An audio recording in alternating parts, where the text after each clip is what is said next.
Were there particular figures in mind, though, historical figures in mind when they crafted this character, or was it purely like a composite? Or? Well, he's kind of a funhouse mirror distortion of a guy named Casper Holstein, who my character is an immigrant from Trinidad. Casper Holstein came up from the Virgin Islands and ultimately became the biggest and first massive numbers runner in Harlem, early 1920s. But an interesting story, he was a courier as a kid and was asked to deliver a paper or deliver documents for a Wall Street connected family out in Brooklyn somewhere.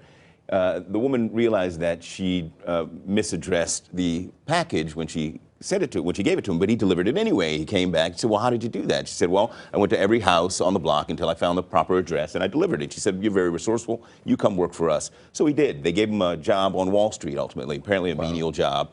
But he found himself locked in the janitorial closets, studying the stock indices, studying the stock results for the day, and years worth of data. And ultimately what he did was he attached the daily number to the stock results. So there was no ambiguity. So you went to the newspaper, you had a number, you saw whether you hit or whether you lost, and you collected your money. So his game attracted so much attention. He's the one who started that idea, playing the number in the street. He was like the Bolito king, you know, the Harlem numbers king. Yeah, but Bolito, I think, was one of the names for this one of these games. Anyway, he was making millions, apparently $12,000 a day on average. Apparently, became one of the biggest philanthropists in the country, advocating on behalf of rights for the Virgin Islands and the like. But a philanthropist apparently on the level of Carnegie, and had political connections on the highest level, and was so successful that he was kidnapped at one point, held for ransom, $50,000 ransom.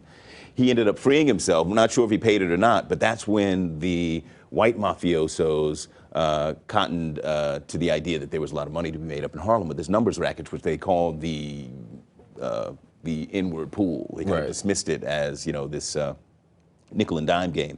But so that's when they pushed in the Dutch Schultzes of the world. You know, later after Prohibition as well was repealed, they needed other money-making rackets, so they started to push into Harlem. But the interesting story too is that he, after the Great Depression, this family that had set him up on Wall Street was wiped out, and he became their caretaker. He was it's a fascinating story. Wow. But there are these, you know, particularly at that time, there are these characters, you know, emerging, you know, African-American, particularly in Harlem, which is becoming this, you know, it's just becoming a melting pot and fertile ground for, you know, all kinds of new cultural dynamics and stuff. So anyway, my guy is him, but with all of the benevolence sucked out of him.